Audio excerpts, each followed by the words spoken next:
Es natural recorrer las calles escuchando alguna canción mientras nos imaginamos estar en una película.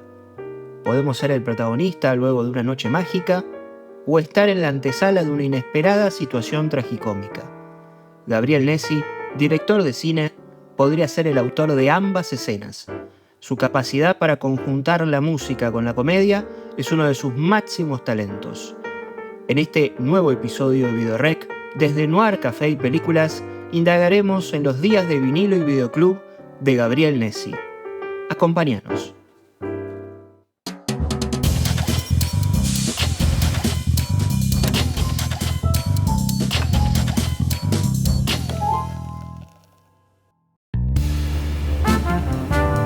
¿Cómo está, Gabriel, tanto tiempo? Muy bien. ¿Vos? ¿Todo bien? Muy bien, por suerte. ¿Qué estabas viendo ahí? A ver. Vittorio De Sica, Ladrones de bicicletas. Vedremo un po' quello che si può fare. Al ladro! Al ladro! Una joya absoluta. Neorrealismo italiano en su punto clave. La verdad que esto es una de las películas más conmovedoras que he visto. ¿La viste muchas veces? La vi varias veces, la pude ver, la última vez la vi en 35, en una proyección que se hizo con una de las copias que quedan acá restauradas. Bueno, Milagro en Milán es otra joya también, ¿no?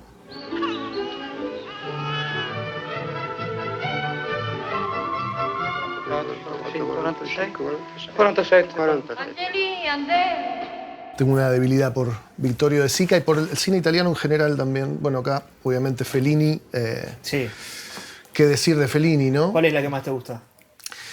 Es difícil, obviamente, digo, ¿qué decir de 8 y medio, no? Scrittore Daumier, la signorina... Com'è il suo nome, scusi? Gloria. Gloria Mori. Más si uno se dedica al cine, realmente es lo más parecido a un sueño, ¿no? Lo más parecido a un sueño hecho película. Es una cosa inabarcable, como es Fellini también, ¿no? Fellini para mí es el sinónimo de un artista. Si vos decís qué es un artista, yo te puedo decir Fellini. Es un talento insondable, como de otro nivel, ¿no? Vos sabés que tengo una propuesta para hacerte, Gabriel. Sí. Te doy la bienvenida a Videorec, a Noir Café y Películas. Y ¿te animás a tomar un café acá, a charlar un poco de cine? Por supuesto, claro que sí.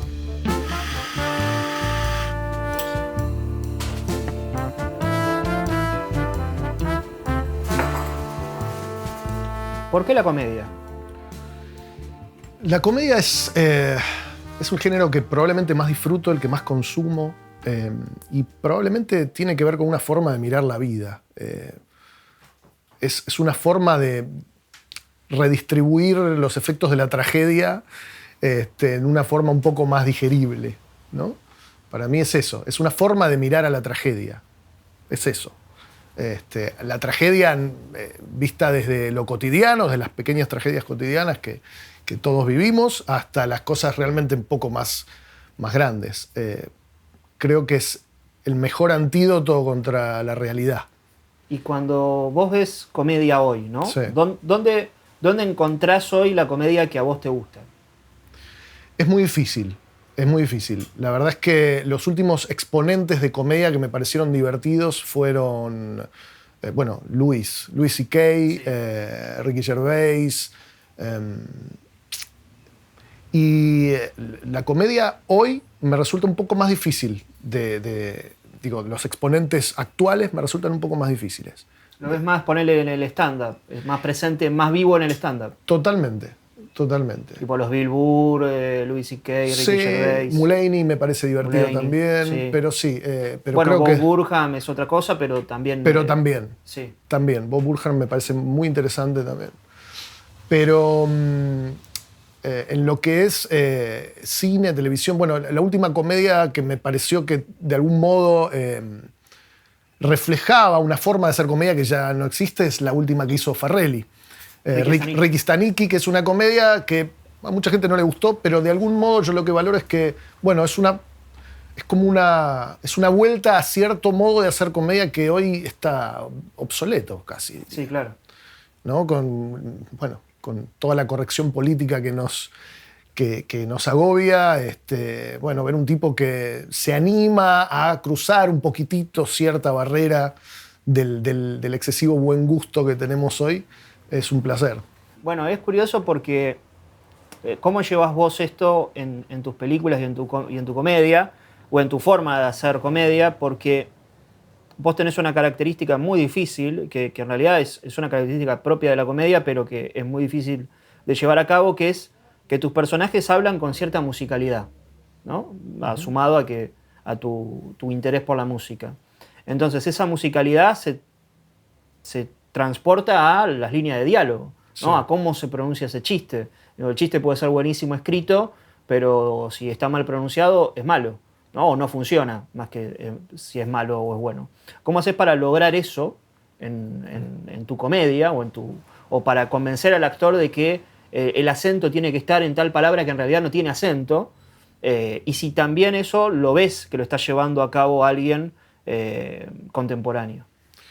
Bueno, eso tiene que ver con... Es mucho trabajo, primero de guión, es escribir y reescribir las líneas de diálogo hasta el cansancio, probablemente puliendo palabras, tiene que ver con la duración de un texto en particular, ¿no? Siempre trato de encontrar la forma más económica y concisa de escribir una línea de diálogo de modo que genere el mismo efecto, pero tiene que ver más que nada con la escritura. Es un tiempo probablemente excesivo y obsesivo el que le dedico a la escritura de los diálogos. Me parece una instancia súper importante, me parece que es una instancia que no se valora lo suficiente. De hecho, muchas veces en lo que es televisión, o lo que era, mejor dicho, televisión, lo que era la tira diaria, siempre en las jerarquías de guionistas, el último era el dialoguista. Porque siempre se sintió que el diálogo era, una vez que estaba contada la estructura y el sentido argumental que tenía que tener una escena, el diálogo era lo de menos. Y para mí el diálogo es fundamental, ¿no? La forma en que un personaje se expresa o se deja de expresar, qué palabras elige, ¿no? Qué terminología usa, qué ritmo tiene al hablar. Entonces, más que nada tiene que ver con un trabajo en la escritura. Y después, por supuesto, como el mejor aliado de un director o de un guionista siempre es el actor, tiene que ver con un trabajo obsesivo con los actores a la hora del delivery de esa frase, ¿no? ¿Trabajás mucho antes de filmar con el actor o depende? Mira, no, la verdad es que no es mucho. Siempre lo que hago, yo no hago ensayos, quizás alguno que otro, pero lo que hago es lectura de mesa. Me gusta dedicarle tiempo a sentarnos a leer el guión. En ese proceso lo que ocurre es que me gusta de algún modo llevar el texto que yo me imaginé en mi cabeza con la música que yo me imaginé que podía funcionar y que podía darle ese actor y confrontarlo con la realidad. ¿Qué le pasa a ese actor cuando precisamente lo pronuncia y lo hace carne, ¿no? Y ahí ocurre que hay que hacer una adaptación. Entonces esa lectura de mesa es laptop en mano, corrigiendo palabras, corrigiendo extensiones, corrigiendo comas, agregando, sacando. Quizás yo suelo escribir a veces un poquito enroscado, un poco complicado, y a veces es simplificar, a veces el actor encuentra una forma mucho más directa y más concisa de decir algo que probablemente a mí no se me hubiera ocurrido. Entonces, mi pacto con los actores tiene que ver con, en la lectura de mesa, todo es posible. Una vez que consensuamos una forma de decirlo, una forma de entender ese texto, ahí lo que suelo pedir es que ese texto se respete en el rodaje, ¿no? Y en el rodaje mi trabajo tiene que ver con una marcación de, más que nada, de inflexiones, de esa música que vos decías, ¿no?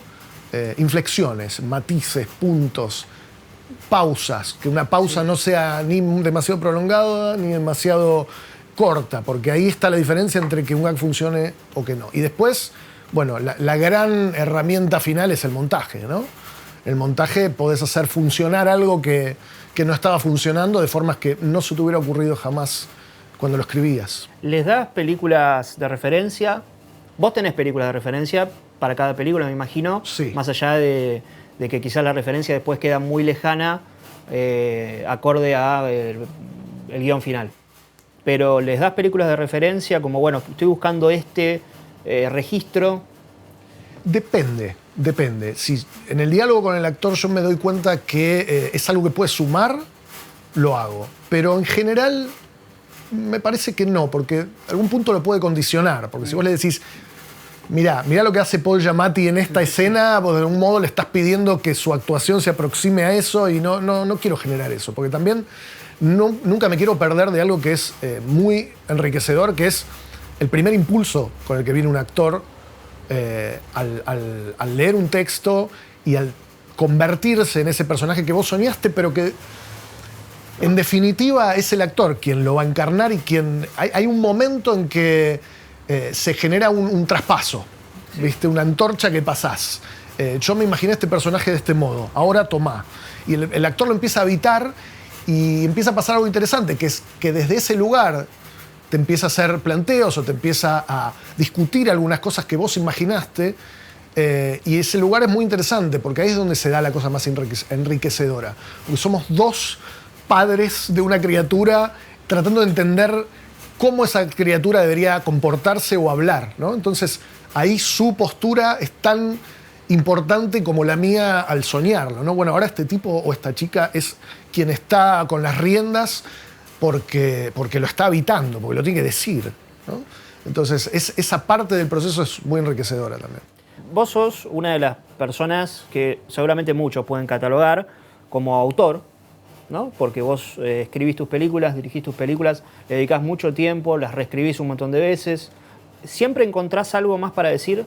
¿Nunca te pasa ese miedo de decir, me estoy repitiendo, me estoy quedando sin... ¿Qué es lo importante? ¿Qué es lo importante que tengo yo para traer arriba de la mesa? Mira, eso tiene que ver en general con cuando encuentro el tema.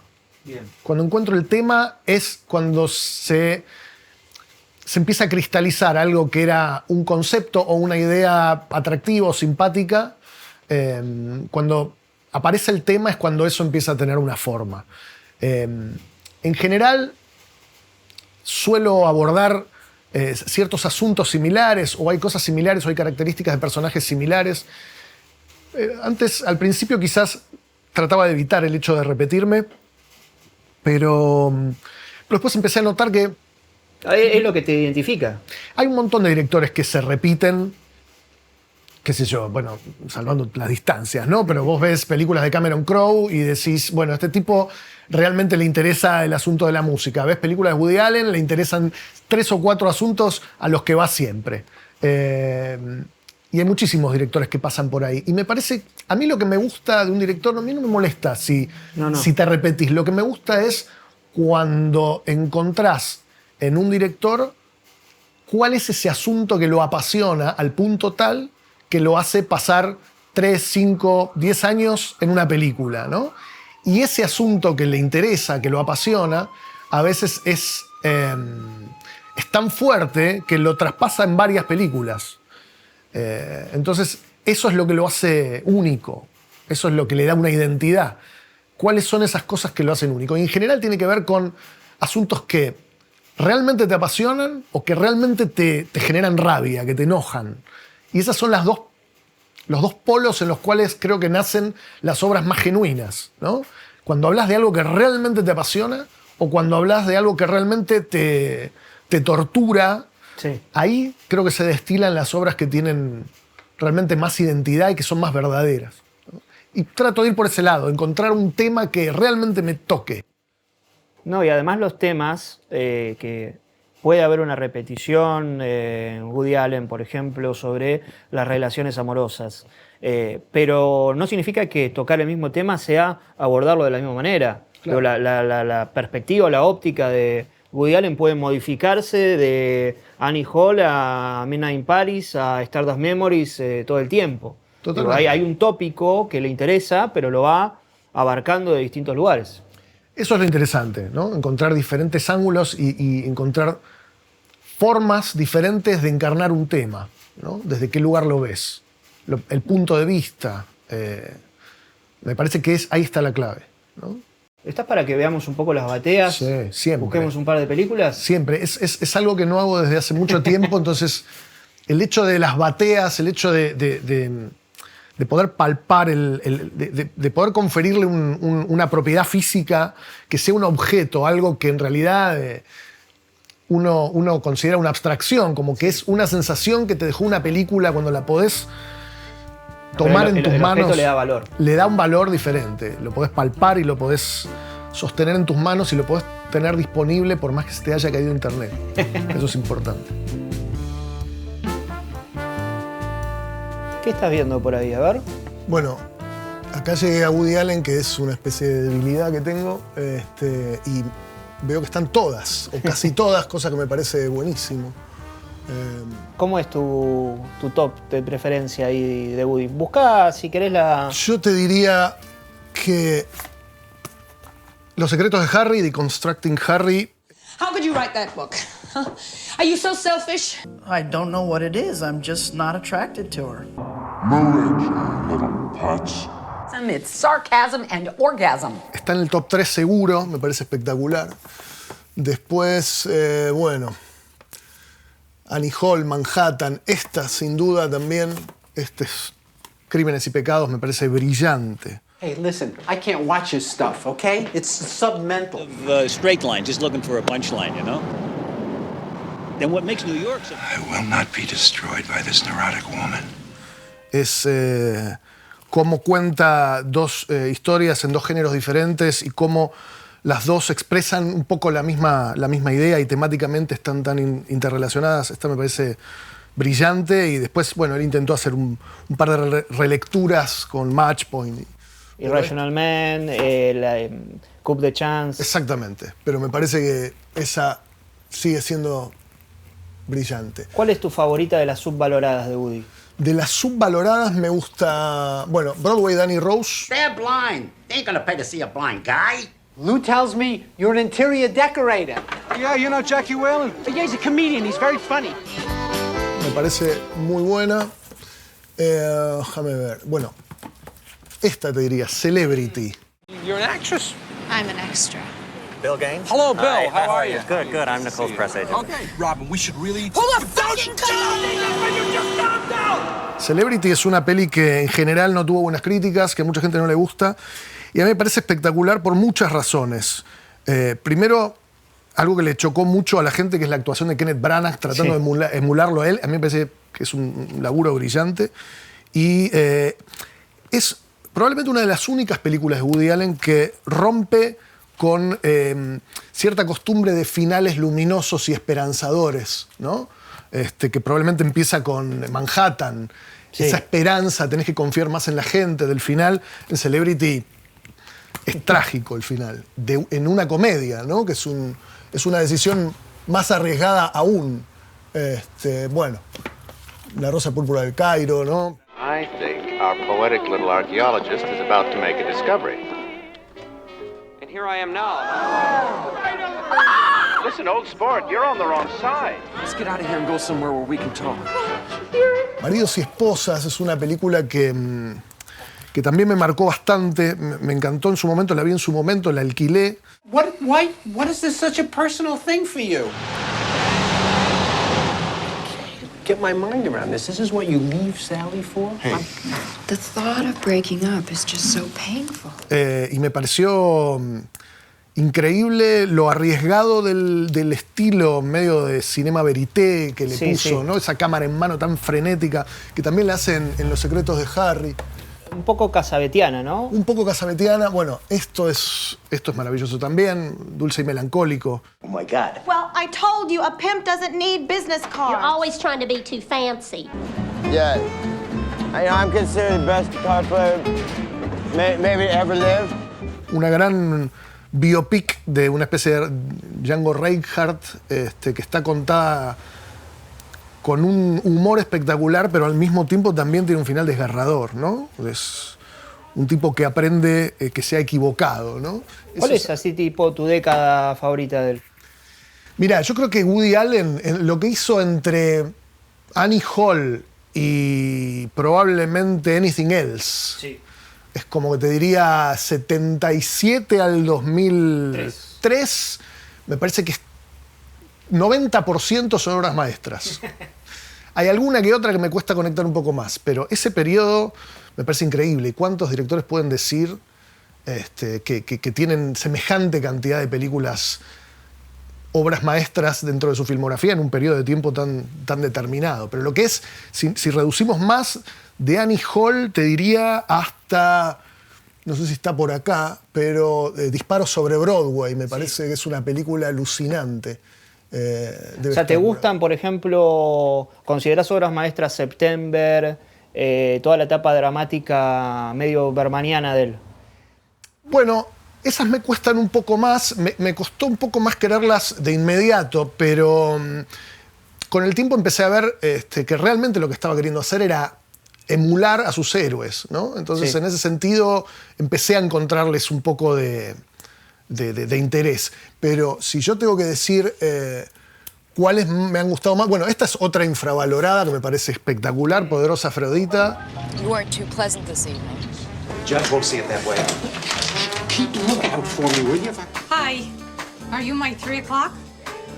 Let's have lunch. I'll pay for it. I'll pay for you. Me parece que tiene una estructura de guión increíble y cómo se atrevió a echar mano a todos los mitos griegos.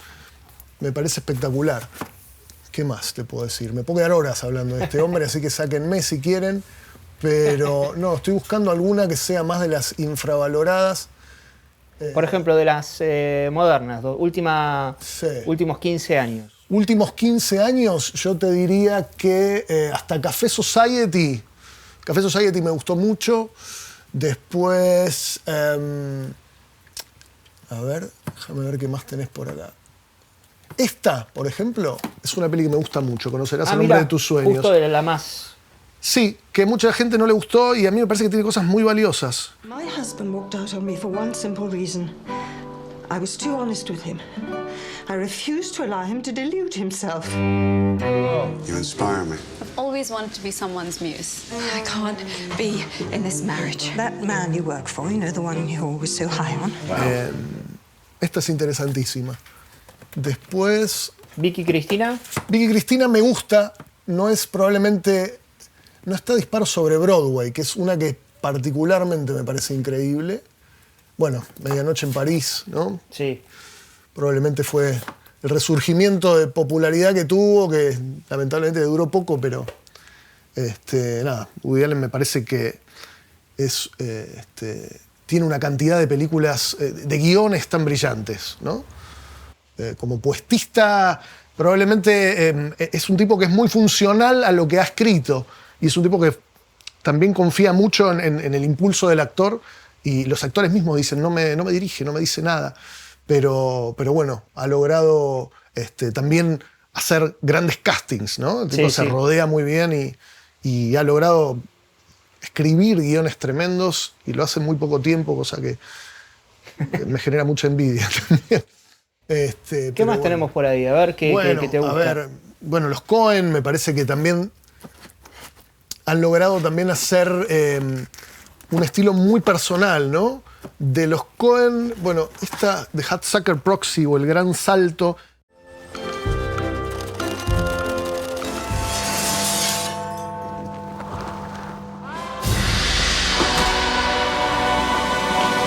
Es una película que me parece que tiene una puesta en escena increíble y se atreve también a tener un estilo de películas de años 40, años 50, que me parece que es buenísimo. Sé que no ha gustado mucho, pero... a ver... Yo la tengo en el top 3, top 5, excelente, seguro. Por supuesto, por supuesto. Bueno, Fargo...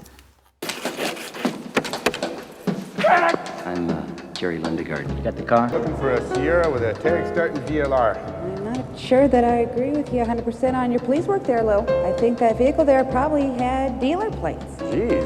DLR? No, they said no count. Fargo es una película que es tan redonda, que es tan increíble. Recuerdo haberla visto en el cine y es realmente una obra maestra, Fargo.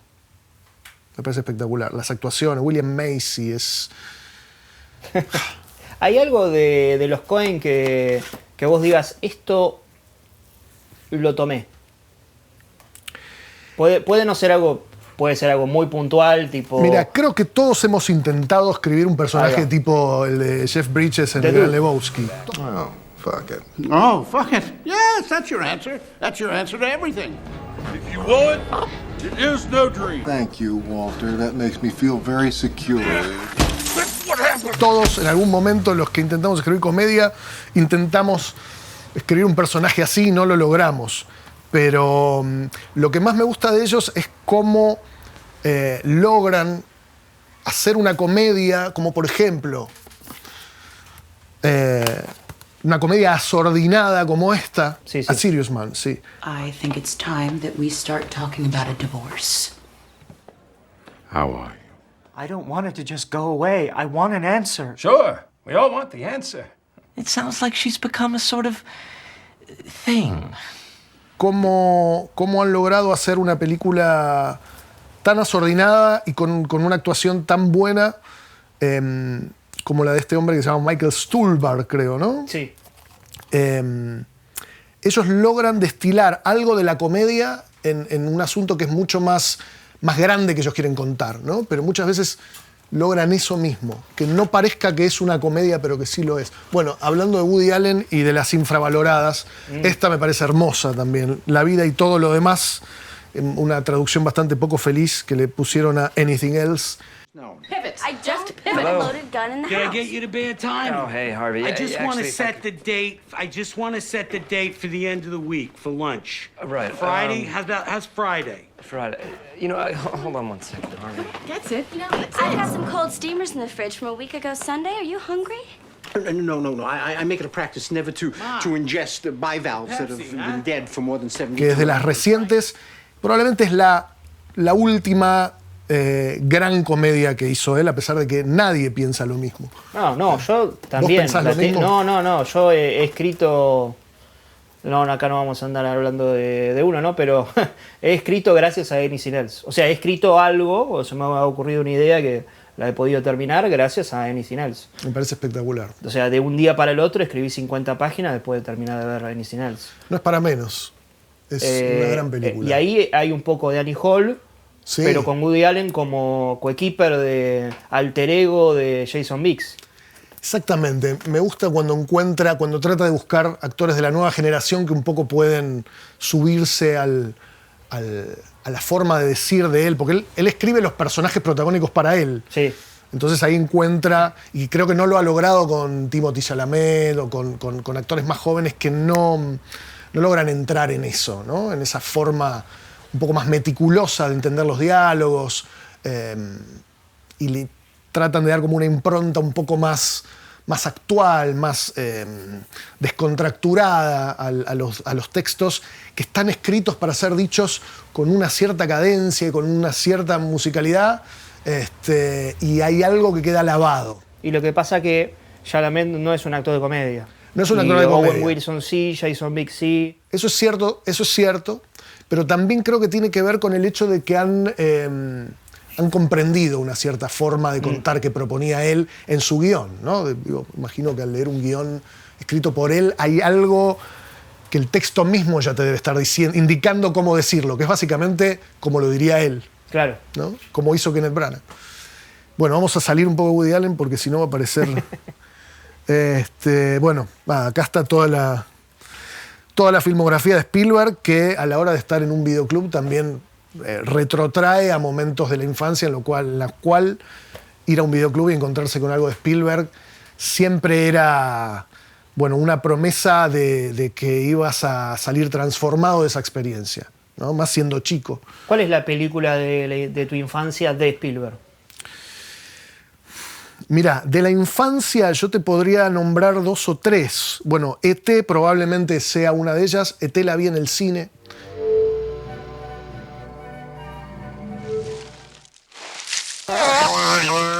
E.T. Home phone.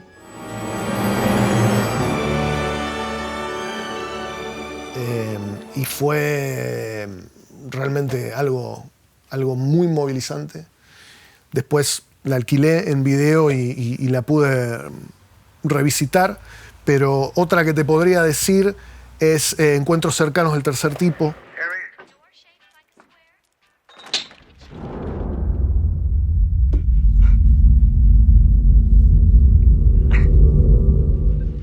have to be Earth coordinates. También, ¿no? Sí. Una película que en su momento yo la vi de bastante chico y me pareció una película tan extensa que te invitaba a adentrarte en un mundo, ¿no? Podemos dividirlas en 3 etapas, ¿no? La película de tu infancia, el Spielberg de tu adolescencia y el Spielberg de tu adultez. ¿Cuáles serían? ¿La puedes buscar por ahí? Mira, si las yo te encontrás? diría, de la infancia ST, sin dudas. De la adolescencia yo tengo que decir Jurassic Park. Acá está la 3, no es la 3 la que... A ver si está la 1 por acá. Sí, Jurassic Park.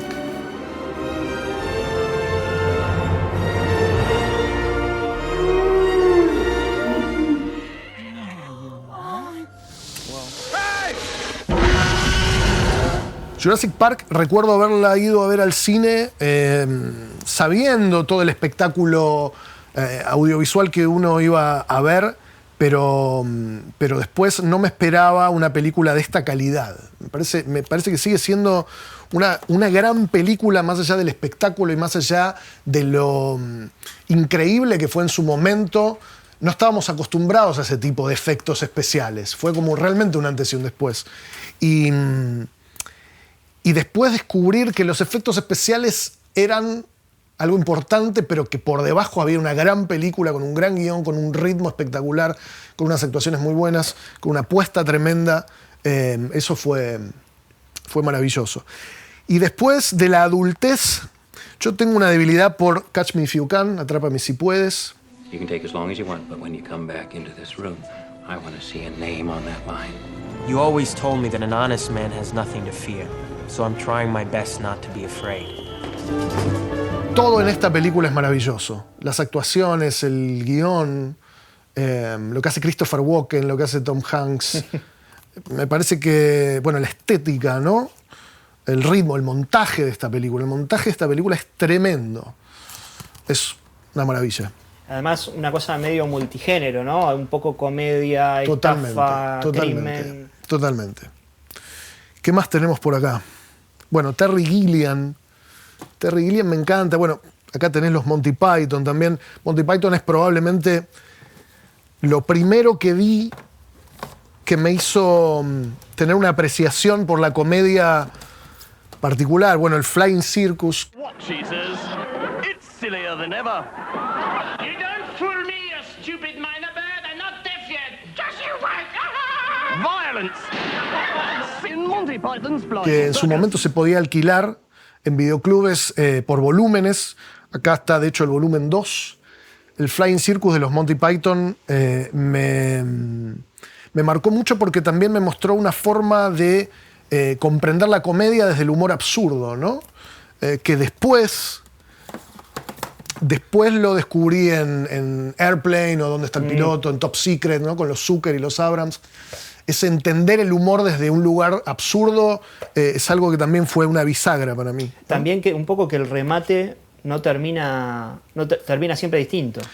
Total. Y The Meaning of Life. The administrator is here, Doctor. Switch everything on. Morning, gentlemen. Morning, gentlemen. Morning. Mr. Parker. We do have one today that's not on the menu. It's sort of a specialty of the house, you know? Live organ Es transplant. probablemente El sentido de la vida es una de las infravaloradas. Siempre en los top 5 de los Monty Python te aparecen otras genialidades, ¿no? Como La vida de Brian. Sí. Sí, Holy Grail. Holy Grail. Pero a mí me pasa que acá siento que los Monty Python están siendo lo más auténticos posible con su estilo, porque son, al ser una serie de episodios o de cortometrajes, sketches, sí. Claro, es un poco, emula el espíritu del Flying Circus, y hay un tema con la duración que tiene que ver con cuánto duran esos episodios para que la comedia se maximice su efecto, y me parece que ellos funcionan muchísimo mejor en la forma corta que en la forma larga. Que le pasa también a Larry David, por ejemplo. Cuando él hace películas, siempre siento que le resulta mejor el formato corto, ¿no? Claro. Y acá tienen el segmento Every Sperm is Sacred, sí. Ese musical que me parece de lo más grande que he visto en cine, de comedia, aparte musical. es increíble cómo está filmado, coreografiado. Increíble. Es increíble. Yo la verdad es que la primera vez que lo vi 200.000 veces.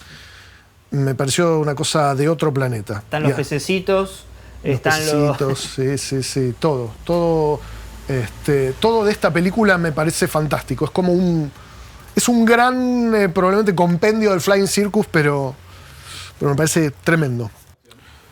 Pescador de ilusiones, Fisher King. You're very self-absorbed, Jack. God, divert yourself. My God, read a book. It's important to think, Anne. What the fuck are you doing? Jack, what did you do that? I gave that to you. What am I gonna do? I don't know, but I gave it to you to help you, not to help him. Jack, you really want to help Es una película que me apasiona. Me parece que trata un tema que en algún momento tengo ganas de tocar, que es la culpa, ¿viste? Me parece espectacular. Las actuaciones son tremendas, pero es una película que también es muy única dentro de la filmografía de Terry Gilliam y que me parece tremenda. Justo hablaste de la culpa, inevitablemente pienso en alguien que está, me parece que por ahí, que es Scorsese. Sí, claro. ¿No? Bueno. Quizás armó toda una filmografía en base a eso. Sí. Bueno, él tiene esta joya absoluta que es probablemente una de mis películas preferidas de la vida, El Rey de la Comedia.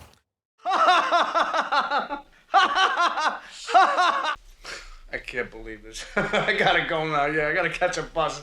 Jerry, take care of yourself, baby. Be good. Good luck in Rio. Unas actuaciones tremendas y un guión que no se puede creer. Esta es una película perfecta. Pocas películas me parecen perfectas. Scorsese, de hecho, tiene 2 o 3 que considero perfectas. Una es de King of Comedy, la otra es Buenos Muchachos, claramente. Y después es El Lobo de Wall Street, que me parece una película que es perfecta. Xanax to take the edge off, pot to mellow me out, cocaine to wake me back up again, and morphine, well, because it's awesome. More to make them. We don't start dialing at 9:30 because our clients are already answering the phone. 3, 2, 1. Que tiene una modernidad mucho más provocativa que muchos colegas de su generación y mucho más jóvenes.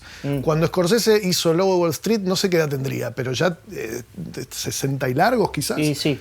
Y estaba haciendo una cosa que era mucho más en el borde y en la cornisa que muchos de los que realmente se jactaban de estar haciendo algo provocativo. Aparte una película rockera, una película tremenda, que no frena nunca. Tremenda. Viva. Muy viva, extensa, que uno podría realmente quedársela mirando por 5 horas más. Me parece tremenda. ¿Qué te pasó con The Irishman? Que es todo lo opuesto. Todo lo opuesto es... No estoy diciendo... Se entiende, ¿no? Es todo lo opuesto. Es tremenda película. Bill Buffalino's daughter was getting married in Detroit.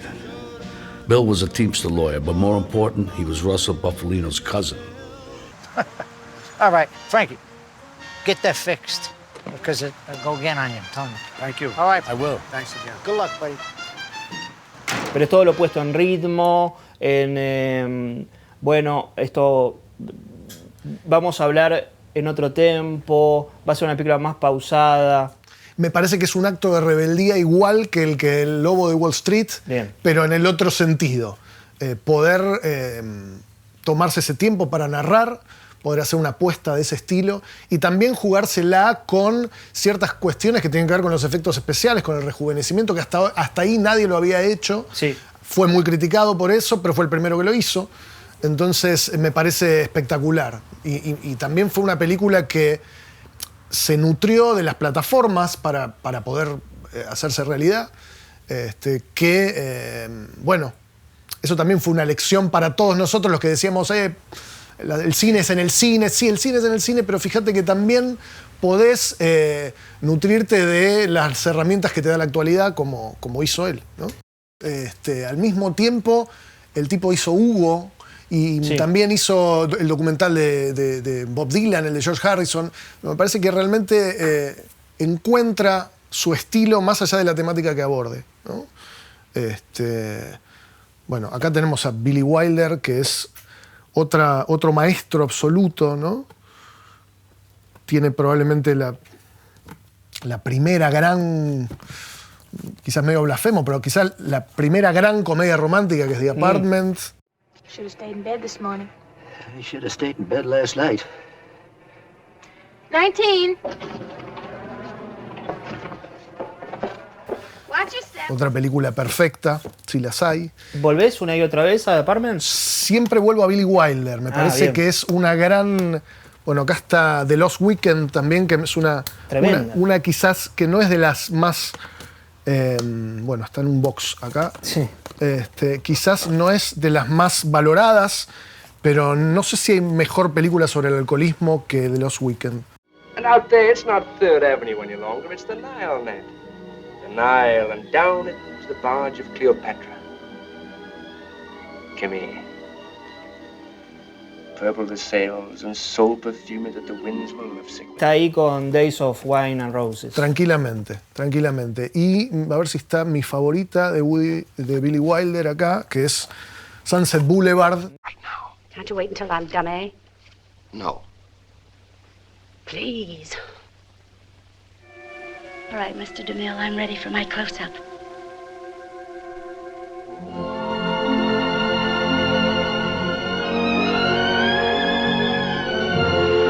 ¿Qué decir, no? De esta película.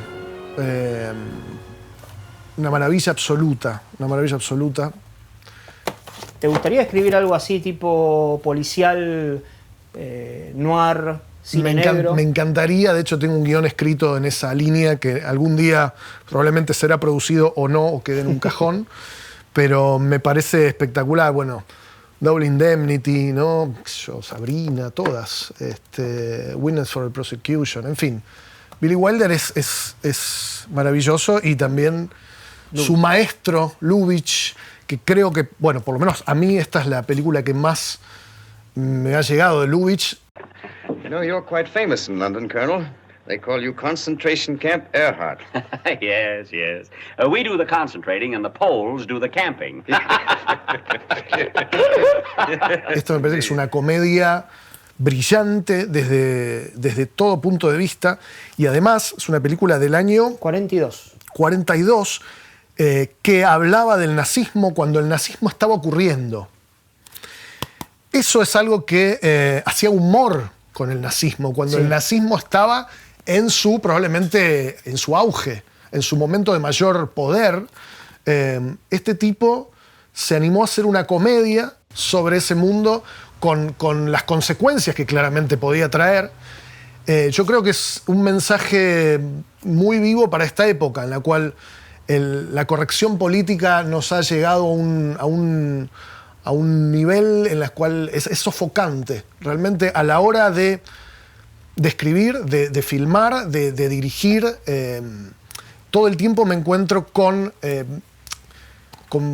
autocensura, no de mi parte, porque yo trato de evitarla, pero la autocensura está muy presente. Actores que no quieren decir alguna línea porque alguien podría ofenderse, o quizás productores que no quieren encarar cierta temática. ¿Te pasó alguna situación puntual que vos digas este es el ejemplo perfecto de esto que estoy diciendo? Totalmente, digo, palabras que prefieren no decirse. Tuve hace muy poco una discusión con respecto a no mencionar la palabra eutanasia. ¿Por qué no mencionar la palabra eutanasia en el contexto de una comedia? Sí. O hablar de adopción ilegal, de la adopción ilegal que existe, que mucha gente hace en contexto de una comedia. Todo el tiempo está el hecho de no vamos a decir esto porque se pueden ofender. Y yo todo el tiempo tratando de entender por qué esa reacción, teniendo en cuenta que estamos haciendo una ficción y los personajes son ficticios y los actores encarnan un personaje que es ficticio y lo que sale de su boca es una cosa que ha sido creada para que ellos digan, pero eso es reflejo de, bueno, los problemas y las cuestiones que han quedado de la época de la cultura de la cancelación, que probablemente esté en descenso, pero que todavía genera mucho miedo. Y el miedo a la hora de contar una historia Es el peor consejero que uno puede tener. Bueno, hay una escena que recuerdo que alguna vez lo hablamos y que es la de Cry Macho. Claro. No, Cry Macho no, The Mule. En Cry Macho también hay algo, pero a ver cuál decimos. También, sí. Pero The Mule, cuando lo frenan a Clint en la ruta, sí. Y Clint, en realidad Clint frena y pone en riesgo su vida para ayudar a otra persona, y esa otra persona le molesta cómo lo llama él, ¿no? Y es como, bueno, un tipo está arriesgando su vida y vos te estás preocupando por cómo me dijo. Exactamente. Y yo creo que tenemos, todos, absolutamente todos, tenemos como un poco la obligación de dejar un poco de lado todo eso y entender que nos están contando una historia y tratar de empujar un poquitito esos temores y esas vallas que nosotros mismos nos ponemos y tratar de ser un poco más libres, digo.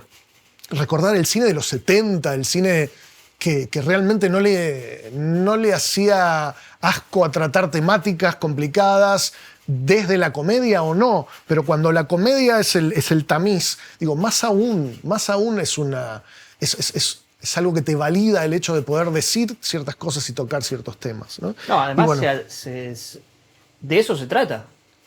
Totalmente. De eso se trata, o sea, la comedia existe para eso, básicamente. Pero eso se ha perdido y últimamente la verdad que nos encontramos con cosas cada vez más pasteurizadas y más livianas y más lavadas por el temor de qué van a decir, a quién puede ofender, a quién le puede generar un resquemor que uno diga o toque determinadas temáticas. ¿Sabés lo que veo mucho que sucede en la comedia actual? Esto de hago un chiste medio que ahora se denominaría edgy, y rápidamente en la propia película o en la propia obra o en la propia serie me disculpo por el chiste que hice. Es como corro un poco la línea, pero ya directamente en la propia película me atajo de que no me estoy refiriendo a eso. Y es terrible, porque es como o lo haces o no lo haces, pero a la mitad no le sirve a nadie. Absolutamente, y eso pasa todo el tiempo y es muy difícil hoy por hoy tratar de hacer algo que sea un poquito corrido de eso que todo el mundo espera para que nadie se ofenda. Es muy difícil porque los filtros son muchísimos. Los filtros son los autores que evitan escribirlo por las dudas, porque saben que van a encontrarse del otro lado con trabas, los actores que procuran no decirlo, los productores que prefieren dejarlo afuera de un montaje. Sí.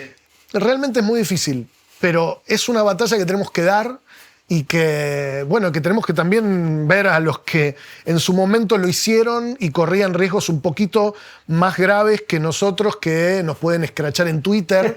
A esta gente le podía venir alguna más complicada por hacer cosas que no eran lo debido, ¿no? ¿Estás con ganas de conocer una parte muy importante de este lugar que se llama el Templo? Por supuesto.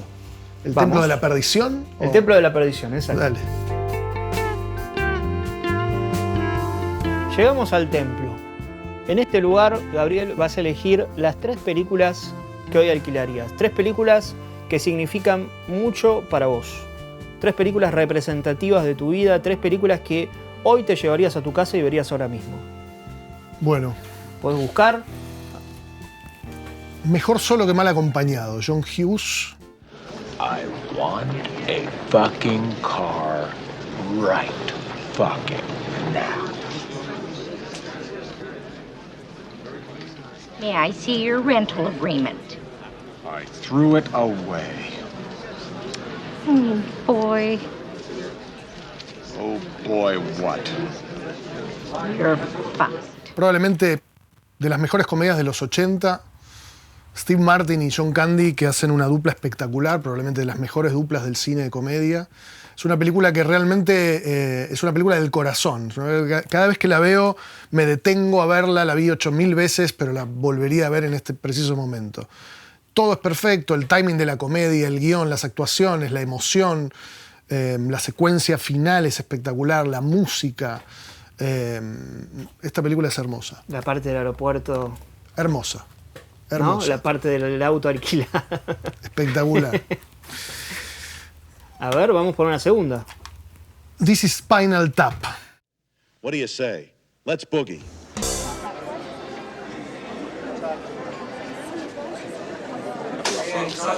Word review just said shit sandwich. How'd they print that? This is my radio unit. Probablemente la mayor influencia que tuve a la hora de pensar en Todos contra Juan fue esta película.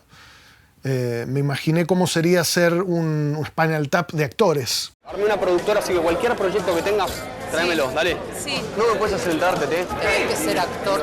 Yo no soy actor, ¿eh? No podés. Vos tenés la mano. ¿Qué haces, Mirta? ¿Puedo saludar?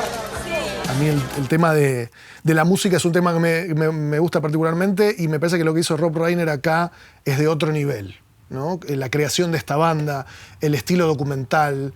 Esto es una obra maestra, absoluta. Una de las comedias más graciosas y una de las comedias que más me marcó cuando la vi. This is Spinal Tap. Todo lo que es Christopher Guest, me imagino. Bueno, Christopher Guest después tomó el estilo de esta película y empezó a hacer unos falsos documentales espectaculares. A Mighty Wind es uno que me gusta particularmente. It's good to see you. You too, so... I feel ready for whatever the experience is that we will take with us after the show. This was our crazy way of getting Y la here. verdad es que ha hecho grandes cosas también. Tomó un poco este camino, ¿no? Que arrancó Rob Reiner. Un poco antes que todos, ¿no? Antes que The Office, antes que... Sí, bueno, sí. Modern Family, no sé, series que más o menos utilizan este estilo. El estilo del falso documental, que para mí Spinal Tap fue la primera película que logró hacerlo con muchísimo éxito y eficacia en el género de la comedia. Es maravillosa. Y bueno, esta película... Vamos con la tercera. Sideways, Entre copas. It's an interesting perspective. So, which one do you like better? Oh, well, I like them both, but if pressed, I would have to say that I prefer the dark. Told you.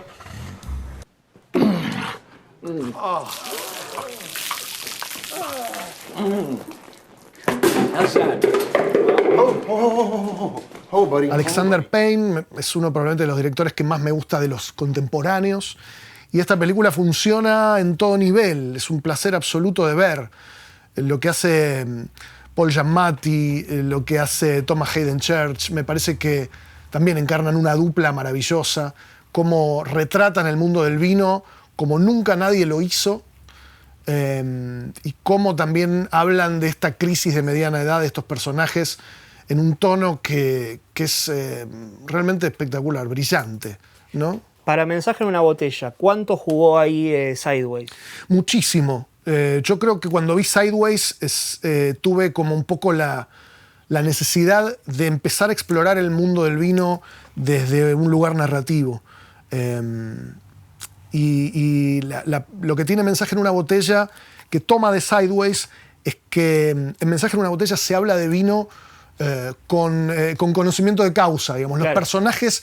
Todo lo que dicen los personajes del mundo del vino es real, es información certera. Los personajes que son sommelier hablan de vino todo el tiempo, se toma vino real en la película. Vos sabés que yo creo que cada vino adentro de la botella siempre sigue siendo el año que dice en la etiqueta. Y yo creo algo que me hubiera gustado cambiar de mi vida en ese año y me mando un mensaje al pasado. Amor. ¿Qué pasa, gordo? Vos me drogaste, me llevaste a la peluquería. Te va a sonar muy extraño lo que te voy a decir, pero vos te mandaste un mensaje a 2015 y te llegó. Y tu presente cambió. Y el vino es importante. No es solamente el McGuffin, sino que se encara el vino desde un punto de vista... yo quería que los sommeliers, los enólogos que vieran la película sintieran que se estaba hablando del tema con conocimiento. Y eso lo hace Sideways. Es la primera película que lo hizo de este modo. Además, el vino ahí, no sé, Mensaje en una botella, pero vos me dirás, es la idea de compartir, ¿no? Es la amistad, es el vínculo, ¿no? Es un poco eso en Sideways. Sí, es eso. También es una excusa para hablar de los vínculos, ¿no? Entre amigos, las relaciones de pareja. Y Mensaje en una botella también tiene otro significado que tiene que ver con el paso del tiempo, ¿no? Para el vino, el tiempo es un factor importante. Y como muchas veces pasa, muchas veces se eligen los vinos por el año que dice en la etiqueta, por la cosecha. Y yo una vez escuché un enólogo que decía que adentro de la botella siempre sigue siendo el mismo año que dice en la etiqueta. Y eso me parece que es muy poético y que en esta película, en Sideways, se toma el vino desde un modo absolutamente en serio. Se habla del vino de verdad. Entonces eso quería yo lograr y esta película en ese sentido es un pilar importante. ¿Cómo hiciste para meterte en esa investigación sobre vinos para tu película? Estudié en una escuela de vinos, me metí a estudiar de verdad, hice el curso, me recibí, hice una tecnicatura en cata, que estuve 2 años estudiando porque de verdad quería conocerlo y a medida que me iba interiorizando me iban apareciendo ideas que tenían que ver con la historia que yo quería contar. Yo quería hablar del paso del tiempo, quería hablar también de las decisiones del pasado y de qué pasaría si pudiéramos cambiar, modificar las decisiones que tomamos en el pasado. Entonces, el tiempo es un factor tan clave en el vino. El vino envejece adentro de la botella, pero al mismo tiempo se mantiene inalterable. Entonces, me parecía que eso podía ser una linda metáfora para hablar de las relaciones, de las decisiones, del paso del tiempo. Entonces, desde ese lugar. Que un poco, volviendo a la conversación inicial, casi como un reloj, casi como días de vinilo, en días de vinilo el paso del tiempo también es importante. Digo, no solo la música, sino cómo a ellos les pega el tiempo que va pasando en relación a ellos que son amigos desde tanto tiempo, valga la redundancia. Sí, ¿no? sí. Es algo que, bueno, en Todos contra Juan, para Juan el paso del tiempo es terrible. Yo creo que siempre termino hablando de eso. Y esta no es la excepción. En Todos contra Juan era un tipo que había tenido su momento en el pasado y que ahora trataba de recuperar esa gloria perdida, que es lo mismo que pasa en el documental de los Knacks. En Días de vinilo era todo el tema de la nostalgia y del peligro de quedarse estancado en una época sin avanzar. Darse cuenta de lo que realmente necesitaba. Así que esa sería la historia de amor que yo insertaría en el guión, Leo. ¡Cuidado! ¿Qué pasa, Leo? A vos. ¿Qué te pasa? Me asustaste, eso me pasa. Me asusté. Tuviste miedo. En Casi Leyendas, por otro lado, es cómo algo que había ocurrido atrás en el tiempo podía ser la llave para salir de un lugar de estancamiento actual. El público quiere vernos de nuevo juntos a los 3 sobre un escenario. Aunque sea un poco insoportable, necesitamos su carisma. Buenos días, no te quise despertar. Y en esta película tiene que ver con quedarse en ese momento en el que nosotros consideramos que tomamos una decisión que pudo haber sido errada con el diario del lunes. Claro. Pero ¿qué pasó en ese momento y por qué tomamos esa determinación? Y por qué creemos que si hubiéramos tomado otro camino tendríamos un mejor resultado, un mejor presente. Eso es lo que me obsesionaba un poco. Y si bien es hablar del paso del tiempo una vez más, es hablar desde otro lugar. Hay algo que me llama la atención de tus películas y también de tus series, que es que vos tenés un gusto por un tiempo pasado, ¿no? Puede ser una música, puede ser un tipo de películas, un tipo de directores, pero al mismo tiempo los personajes no son personajes que terminan añorando y quedándose en ese lugar. Hay un poco de ir para atrás, aprender, ¿no? Tomar algo de eso y seguir para adelante, ¿no? Un poco como sucede, no sé, en Midnight in Paris, por tirar un ejemplo de alguna película que no sea tuya, digamos. Es exactamente eso que vos decís. Es como también el tiempo modifica los vínculos y entender dónde estamos parados hoy al mirar para atrás, ¿no? Claro. Como tratar de tomar aquello que ocurrió para entender mejor, resignificar el presente. Esa es un poco la idea. Y puntualmente con el caso del vino, tiene que ver con eso, con esa valoración que se hace muchas veces en el vino según su tiempo, su añada, sus años en barrica, en el momento que añeja un vino, ¿no? Y cómo las cosas en el momento en que ese vino fue elaborado eran de un modo, y al meterse ese vino en la botella y poner el corcho, el tiempo quedó suspendido. Hay algo ahí que siempre me pareció interesante. Y bueno, esta película fue un poco el puntapié para tratar de interiorizar en ese asunto. Es una peli de 2004, creo, por ahí. Sí, que 2003, 2000, sí, por ahí. Y me parece también un ejemplo de guión, ¿no? Es una película que tiene un guión muy sólido, está basado en una novela que también es muy buena, pero tiene una construcción de personajes hermosa, y me parece que Paul Giamatti hace, si no es la mejor actuación de los últimos 20 años, le pega el palo. De Alexander Payne, ¿cómo es tu top 3, top 5? Bueno, esta creo que es top 1. Sí. The Descendants me gusta mucho también, Los Descendientes. Su primera película me gusta mucho también. Election me gusta mucho. ¿The Holdovers? The Holdovers me pareció brillante, es probablemente la mejor película que vi el año pasado. Me encanta esa película, realmente. Me parece que es un director que ha tomado lo mejor de los directores de los cuales él se influencia, y yo soy de los que más disfruto de los contemporáneos. Medio línea, Hal Ashby, ¿no? Absolutamente, absolutamente. De ese tipo de directores de comedia, Hal Ashby, podemos meter ahí también en la bolsa a Blake Edwards, ¿no? ¿Cuáles son las características que más te gustan de estos directores? Digo, ¿por qué vas a buscarlos hoy? ¿Por qué irías a buscarlos hoy? Más allá de la cantidad de veces que uno vio The Party o, no sé, Harold and Maude. A mí me gustan mucho los directores que en un momento determinado, los 70 o principios de los 80, se han atrevido a experimentar con ciertos elementos del género que no estaban siendo usados en ese momento y que hoy se ven modernos. Zucker y los Abrams, los hermanos Sí. Abrams, ¿no? Que ya habíamos hablado de ellos, pero me parece que con Airplane, con Top Secret, se han atrevido a meter un elemento del absurdo en la comedia que hoy por hoy, bueno, ahora se va a estrenar una remake de La pistola desnuda. Sí, Naked Gun. Pero ya viendo el tráiler no es exactamente ese humor. Pero en su momento eso era realmente algo que estaba rompiendo el molde. Hacerlo dentro del contexto de una película mainstream, ¿no?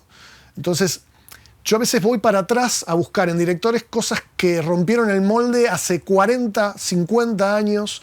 Bueno, Blake Edwards es otro que mencionaba, Sí. ¿no?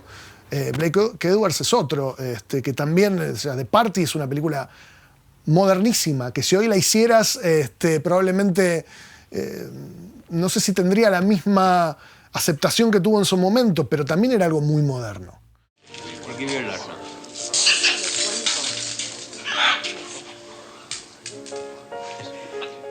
Having the birdie num-nums. Good, look. She's waiting for more num-num. All gone. Num-num is gone.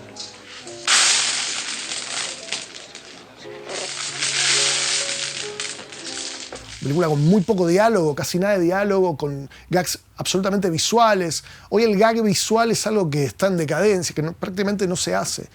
Entonces me gusta ir para atrás a esos directores que en su momento rompieron un poco el molde y que hoy siento que estamos tan sofocados que necesitamos un poco de esas ínfulas de romper con las barreras que hay, ¿no? Autoimpuestas que tenemos. Y de los últimos años, ¿qué películas te gustaron por fuera de la comedia?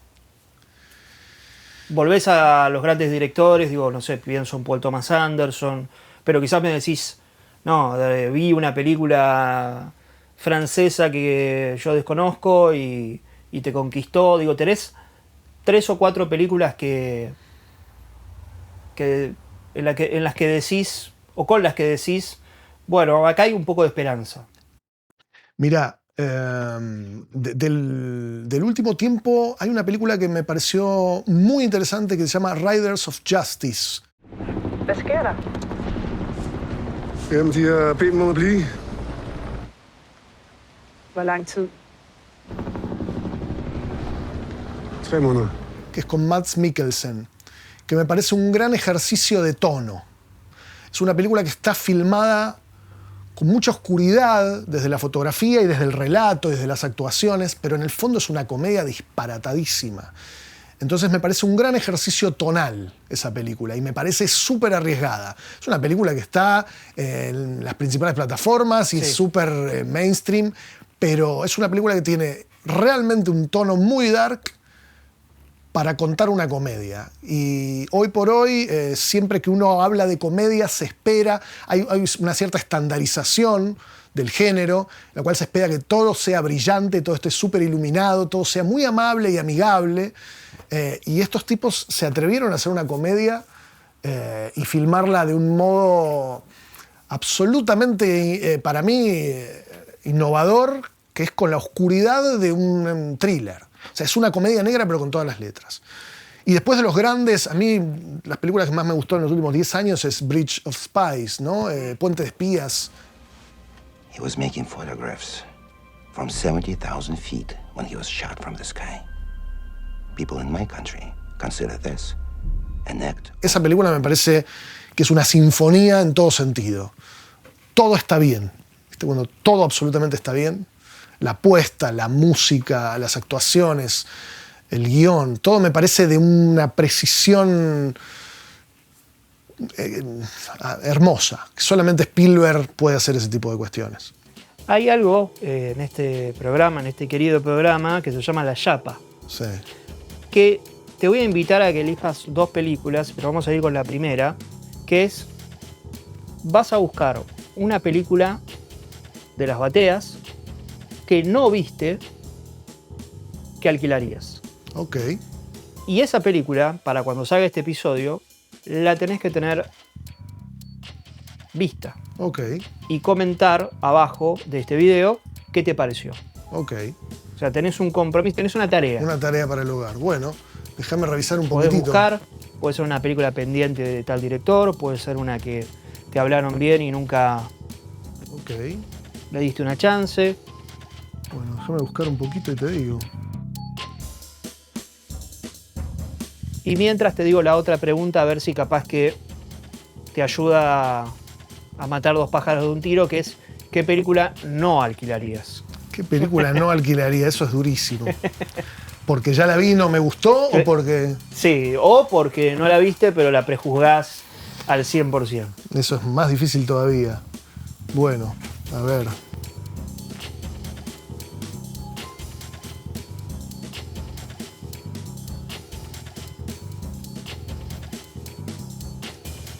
Qué buena pregunta esa, ¿eh? Mira, esta no la vi. Y tengo ganas de verla desde que se estrenó en el 96.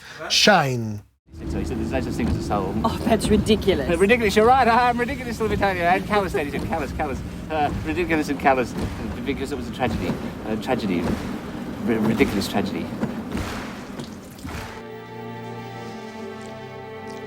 I'll miss you.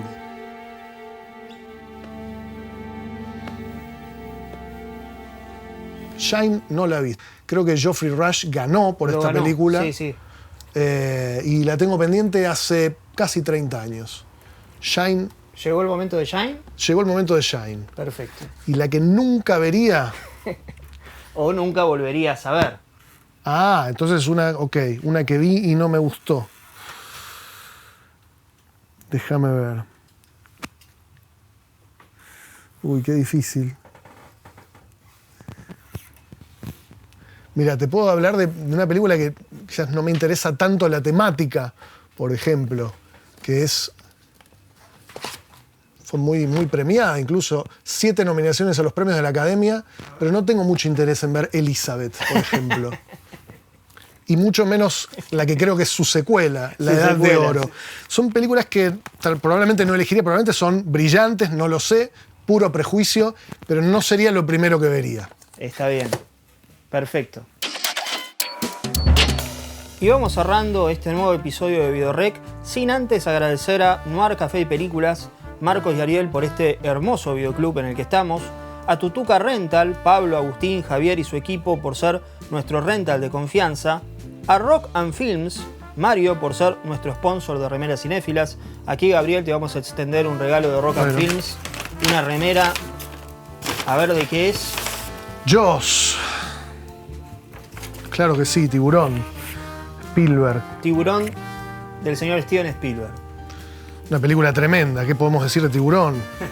¿No? Es probablemente otra de esas películas absolutamente perfectas, ¿no? Es tremenda. Tremenda. Los Wanners que tiene acá. Increíble. Y también le vamos a agradecer a Tu Peli en Papel, a Gonzalo, por ser nuestro sponsor de guiones originales. Que acá tenemos un regalo. The Apartment, obra maestra absoluta. Billy Wilder y el señor Diamond también. Es un guión que tiene una precisión que hoy resulta absolutamente una rareza, ¿no? Me parece que es tremendo. La primera gran comedia romántica, quizás. The Apartment. Ese final es tremendo. Agradecemos también a todo el equipo de Biorec que hace posible cada episodio y te agradecemos, Gabriel. Recibís este carnet. Mirá qué bueno. Sos socio de Biorec. Ok. A ver si... ¿Esto es real? ¿Puedo venir a alquilar y es real? Podés venir a alquilar. Perfecto, mirá que voy a venir, ¿eh? Podés mostrar el carnet a cámara, así te... Mirá, con mi foto y todo. Ahí está. Los carnets de los videoclubes no incluían la foto, así que esto es un paso adelante. Un paso adelante, exactamente. Muy bien, espectacular. Muchísimas gracias, Gabriel, por habernos permitido este momento. Por favor, un placer.